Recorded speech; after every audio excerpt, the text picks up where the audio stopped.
Good morning. Today is Monday, January 27th, and we'll be reading Exodus chapter 13 and 14. All right. You ready, Catherine? You have your little book? Okay. I had the Bible. And what are we reading today?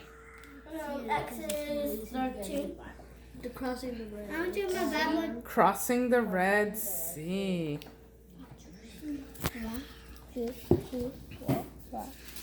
Consecration of the firstborn, chapter 13. Then the Lord spoke to Moses, saying, Sanctify unto me all the firstborn of every womb among the children of Israel, both of man and of beast. It is mine. The feast of unleavened bread. Moses said to the people, Remember this day in which you came out from Egypt, out of the house of bondage. For by strength of hand the Lord brought you out from this place. Nothing leavened shall be eaten. On this day you are going out in the month of Aviv. It shall be when the Lord brings you into the land of the Canaanites, and the Hittites, and the Amorites, and the Hivites, and the Jebusites, which he swore to your fathers to give you, a land flowing with milk and honey, that you shall keep this ceremony in this month. 7 days you shall eat unleavened bread, and on the seventh day shall be a feast to the Lord.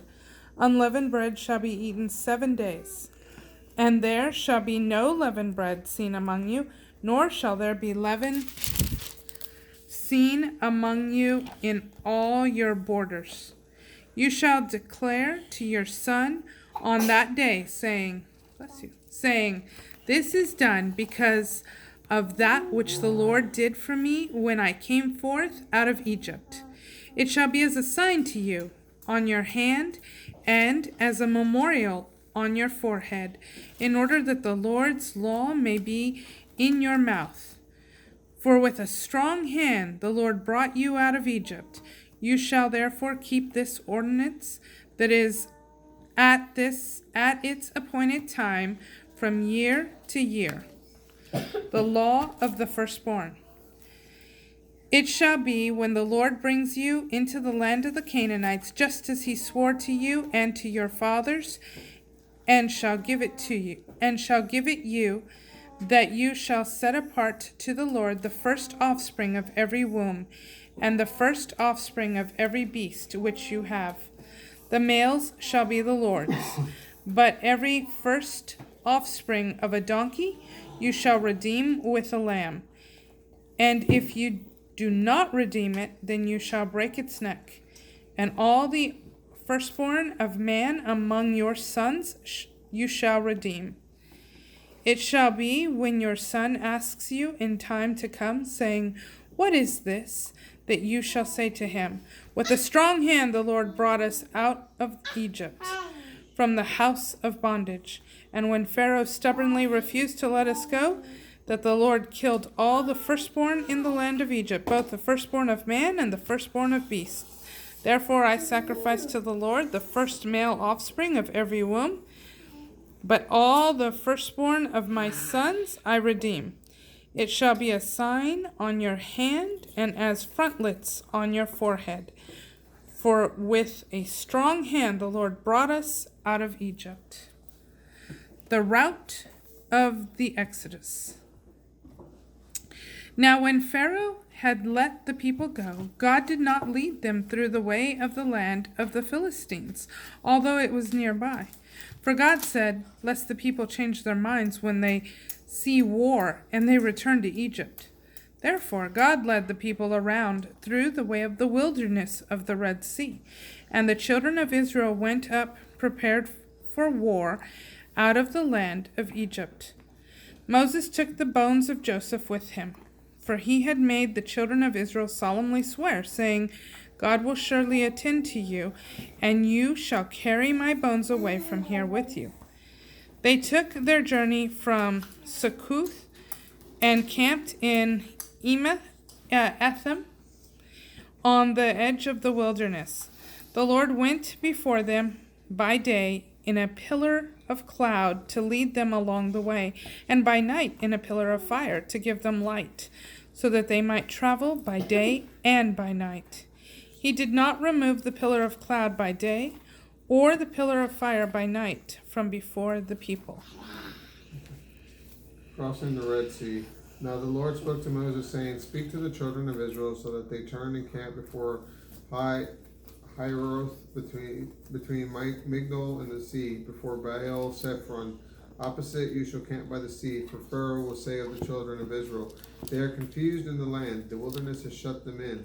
So I will harden Pharaoh's heart, so that he shall pursue them, and I will be honored because of Pharaoh and because of all his army, so that the Egyptians may know that I am the Lord.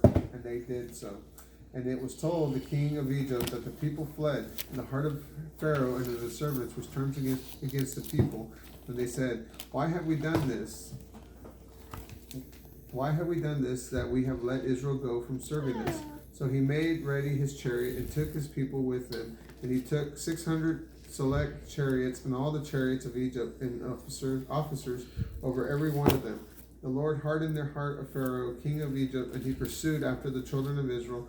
However, the children of Israel went out with confidence.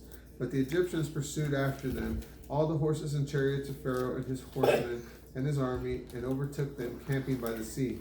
Besides Hiroth before Baal Zephon.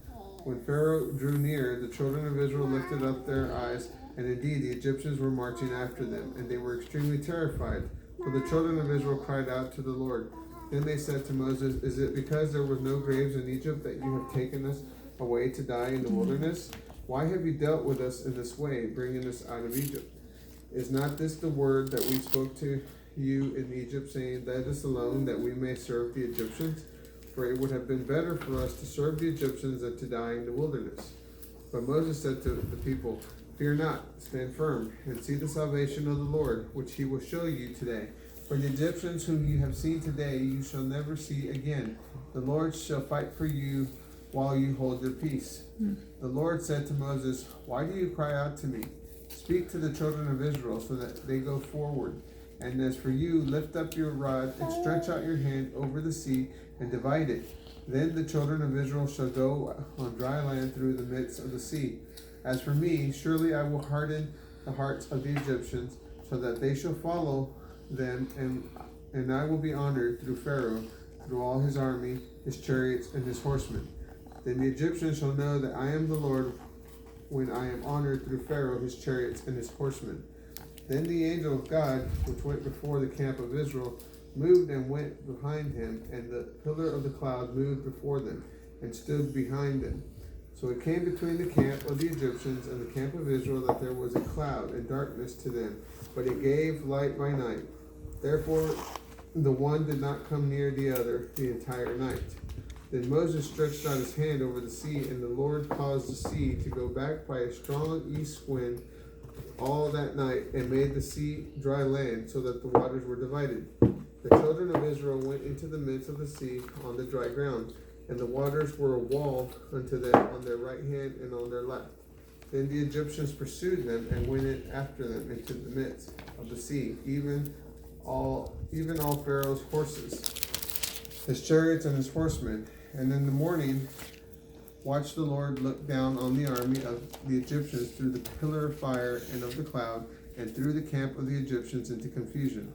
He removed their chariot wheels, so that they drove them with difficulty. And the Egyptians said, Let us flee from the face of Israel, for the Lord is fighting for them against Egypt. Then the Lord said to Moses, Stretch out your hand over the sea, so that the waters may come back upon the Egyptians, upon their chariots and their horsemen. So Moses stretched forth his hand over the sea, and the sea returned to its normal place when the morning appeared, while the Egyptians fled against it. So the Lord overthrew the Egyptians in the midst of the sea. The waters returned and covered the chariots and the horsemen and all the hosts of Pharaoh that came into the sea after them. There remained not so much as one of them. But the children of Israel walked on dry land in the midst of the sea, and the waters were a wall to them on their right hand and on their left. Thus the Lord saved Israel that day from the hand of the Egyptians, and Israel saw the Egyptians dead upon the seashore. When Israel saw the great power which the Lord used upon the Egyptians, the people feared the Lord, and they believed in the Lord and in his servant Moses. Chapters 13 and 14.